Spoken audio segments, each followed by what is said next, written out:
বলেছিল তাপসী রাবিয়া নিশিরাইতে কান্দে রাবিয়া আগুন আগুন। আপনারা এই ঘটনা জানেন, শুনেছেন অনেকবার। আগুন আগুন আগুন রাবিয়া বলে মানুষজন যায় পানি লয়ে, আগুন নাই। রাবিয়া পাগল হয়ে গেছো, কই আগুন? আজকে আগুন দেখাও আর নইলে এলাকা ছেড়ে বিদায়। রাবিয়া চিৎকার দিয়ে বলে, ভাই তোমরা আগুন দেখতে চাও? আগুন দেখতে হলে আমার হাতে একটা ধারালো ছুরি এনে দাও, আমি তোমাদেরকে আগুন দেখাই। রাবিয়া বস্তির হাতে একটা ছুরি দিল, আর ওই রাবিয়া তার জগৎ স্বামী, তার গুরু, তার মুর্শিদকে, দীনবন্ধুকে স্মরণ করে যখন হাতের ভিতরে পুষ মারলেন, মানুষের শরীর কাটলে বের হয় রক্ত। তার শরীর থেকে রক্ত বের হয়ে একটু কেমন কেমন কালো কালো। রাবিয়া চিৎকার দিয়ে বলে, রাবিয়া বলে, আমার এই ঘরে কি আগুন লাগছে? আগুন লাগছে আমার এই দেহ। যখন আমার মুর্শিদে, আমার গুরুর, আমার জগৎ স্বামীর ইশকের আগুন আমার ভিতরে জ্বলে ওঠে, আমি রাবিয়া তখন ঘরে থাকতে পারি। যার যার দয়ালের আগুন যখন ভিতরে ওঠে, ভক্ত কি ঠিক থাকতে পারে? বাবা পারে? পারে না।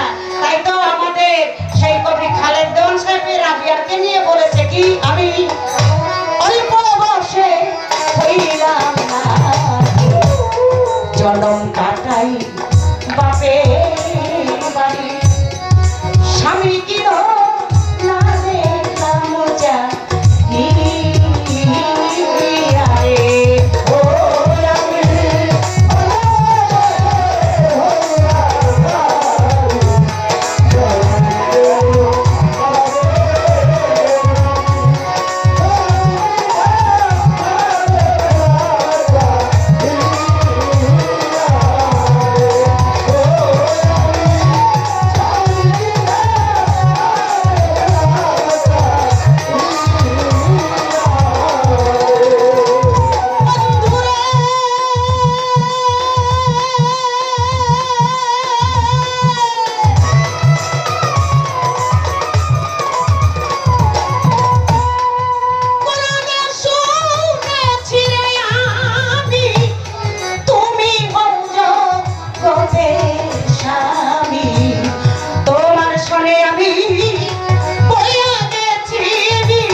আমাদের খালেক দেওয়ান সাহেব এই রাবিয়া বস্ত্রীকে নিয়ে গানটি তাকে উদ্দেশ্য করে লিখেছেন। এর অনেক বড় একটা ঘটনা কাহিনী আছে।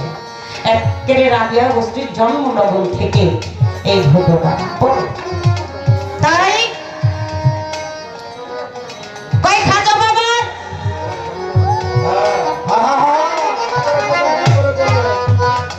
আপনার নাম কি?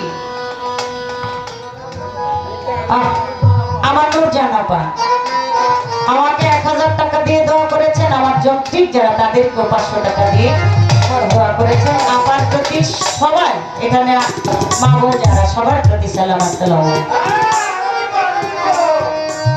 কই খাজা বাবার রোজার ধুলি পাবেন কই? এই যে চরম ধুলি মাখবেন। আরে কি কর এই যে গানটা করলাম জিন্দা ওলি খাজা বাবা ধ্যান করিলে পাই খাজায় মরে নাই মরে নাই।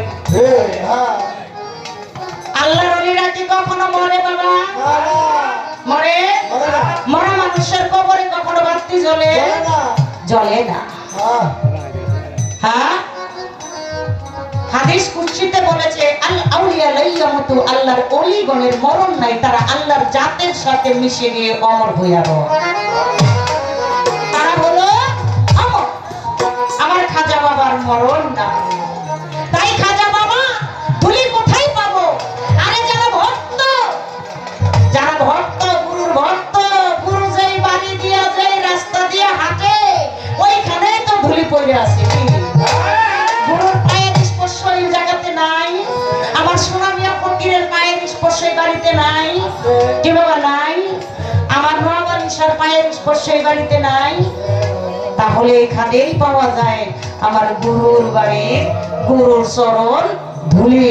আর আজমি শরীফ, এই পুরাটা আজমি শরীফ আমার খাজা বাবাই যে এসেছে, যে দরবারে আমার খাজা বাবাই রয়েছে, এই যে ভক্তবৃন্দ যায় চরণ ধুলির জন্য, ওইখানে রোজাতে গেলে আমার খাজা বাবার চরণের ধুলির অভাব কি বাবা আছে? অভাব নাই। ওখান থেকে সবাই দেখি ভক্তি দিয়ে পড়ে ওই যে যেখান থেকে পারতেছে ধুলি উঠাইয়া সর্ব শরীরে অঙ্গে মারতেছে। কি মারতেছে না? তাহলে এমনি কি খাজা বাবা শুয়ে রয়েছে ওই জায়গায়?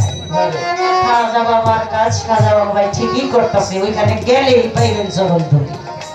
আমিও আশায় আছি কবে দয়াল আমাকে নিবি।